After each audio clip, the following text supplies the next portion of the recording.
প্রিয় বন্ধুরা, বিকাশদার কোচিং সেন্টারে সকলকে স্বাগত। আজ আমি আমার এই ভিডিওর মাধ্যমে উচ্চ মাধ্যমিক ইতিহাস 2025 সালের শিক্ষার্থীদের জন্য সম্পূর্ণ সাজেশন নিয়ে আলোচনা করব। এখান থেকে যে গুটিগত প্রশ্নগুলো দেওয়া হয়েছে এগুলি করলে তোমরা বড় প্রশ্ন যে 40 নম্বরের পরে সেই 40 নম্বরের প্রশ্নই তোমরা কমন পাবে। আর আমার কোচিং সেন্টারের হোয়াটসঅ্যাপ নাম্বার হলো 9007378901। এখানে দশম থেকে স্নাতক শ্রেণীর বিভিন্ন বিষয়ের উত্তরের পিডিএফ পাওয়া যায়। যাদের প্রয়োজন হবে স্ক্রিনে দেওয়া নাম্বারে হোয়াটসঅ্যাপের মাধ্যমে যোগাযোগ করতে পারবে। তা চলো আমরা ভিডিওটি শুরু করি। তোমাদের দুটি পার্টে প্রশ্নপত্র হয়, পার্ট এ এবং পার্ট বি। সেখানে পার্ট এতে তোমাদের 40 নম্বরের বড় প্রশ্ন পড়ে। সেই 40 নম্বরের বড় প্রশ্ন দুটি ইউনিটে হয়, ইউনিট 1 এবং ইউনিট 2।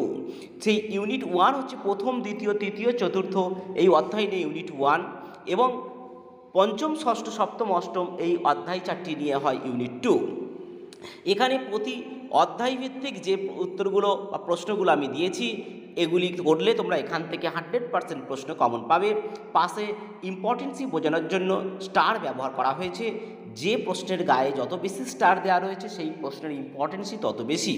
আর সাজেশান সহ উত্তরের পিডিএফের প্রয়োজন হলে তোমরা স্ক্রিনে দেওয়া নাম্বারে হোয়াটসঅ্যাপের মাধ্যমে যোগাযোগ করতে পারবে। প্রথম অধ্যায়, মিথ ও লিজেন্ড বলতে কী বোঝো? অতীত বিষয়ে মানুষের ধারাকে প্রভাবিত করতে এরা কিভাবে সাহায্য করে? মিথ ও কিংবদন্তির পার্থক্য লেখো। মিউজিয়াম কাকে বলে? অতীত পুনর্গঠনে মিউজিয়ামের ভূমিকা লেখো। পেশাদারি ইতিহাস বলতে কী বোঝো? ইহার গুরুত্ব লেখো। পেশাদারি ও অপেশাদারি ইতিহাসের পার্থক্য লেখো। এই যে 3টি প্রশ্ন দেওয়া হয়েছে এখান থেকে একটি প্রশ্ন অবশ্যই কমন পাবে। দ্বিতীয় অধ্যায়, উপনিবেশবাদ ও সাম্রাজ্যবাদের প্রসার। প্রথম প্রশ্ন, উপনিবেশবাদ ও সাম্রাজ্যবাদ বিষয়ে হবসন লেনিন তত্ত্ব আলোচনা করো। দ্বিতীয় প্রশ্ন, সাম্রাজ্যবাদ বলতে কী বোঝো? সাম্রাজ্যবাদ উদ্ভবের কারণগুলি লেখো।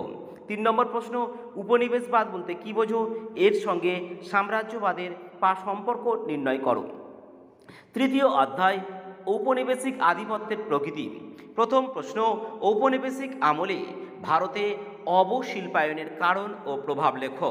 ভারতের রেলপথ প্রবর্তনের উদ্দেশ্য ও ফলাফল লেখো। চীনের উপর আরোপিত বিভিন্ন অসম চুক্তিগুলি আলোচনা করো। পলাশি ও বক্সারের যুদ্ধের গুরুত্বের তুলনামূলক আলোচনা করো। চতুর্থ অধ্যায়, সাম্রাজ্যবাদের বিরুদ্ধে প্রতিক্রিয়া। চীনের চৌঠা মে আন্দোলনের কারণ ও প্রভাব লেখো। আলিগড় আন্দোলনের উপর একটি টিকা লেখো। ব্রিটিশ শাসনে ভারতের আদিবাসী ও দলিত সম্প্রদায়ের আন্দোলনের বিবরণ দাও। 19 শতকের বাংলার নবজাগরণের বৈশিষ্ট্য ও সীমাবদ্ধতা লেখো। ভারতের সমাজ সংস্কারক হিসাবে রাজা রামমোহন রায়ের অবদান আলোচনা করো। দ্বিতীয় ইউনিট, পঞ্চম, ষষ্ঠ, সপ্তম এবং অষ্টম এই 4টি অধ্যায় নিয়ে হয়ে থাকে। এখান থেকেও 4টি প্রশ্ন পড়ে, অন্তত 2টি প্রশ্নের উত্তর করতে হয়। পঞ্চম অধ্যায়, ঔপনিবেশিক ভারতের শাসন। 1919 সালের মন্টেগু চেমসফোর্ড সংস্কার আইনের বৈশিষ্ট্য এবং ত্রুটিগুলি লেখো। খুবই গুরুত্বপূর্ণ প্রশ্ন। রাওলাট আইনের উদ্দেশ্য কী ছিল? গান্ধীজি কেন এই আইনের বিরোধিতা করেছিলেন? জালিয়ানওয়ালাবাগের হত্যাকাণ্ডের প্রেক্ষাপট কী ছিল? এই ঘটনার গুরুত্ব লেখো। লখনৌ চুক্তির শর্তাবলী উল্লেখ করো। এই চুক্তির গুরুত্ব সম্পর্কে সংক্ষেপে আলোচনা করো। এরপরে আসছি ষষ্ঠ অধ্যায়, দ্বিতীয় বিশ্বযুদ্ধ এবং উপনিবেশ সমূহ। 1942 সালের ভারত ছাড়ো আন্দোলন সম্পর্কে একটি নিবন্ধ লেখো। দ্বিতীয় প্রশ্ন, মাউন্টব্যাটেন পরিকল্পনা কী?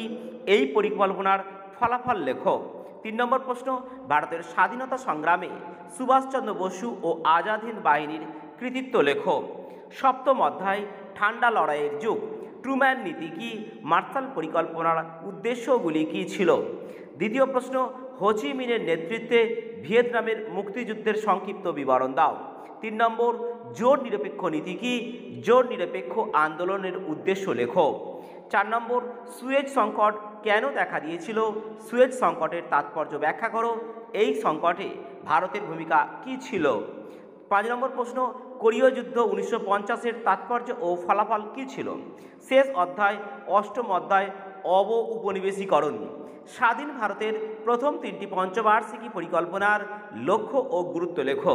দ্বিতীয় প্রশ্ন, উপনিবেশীকরণ বলতে কী বোঝো, এর তাৎপর্য আলোচনা করো।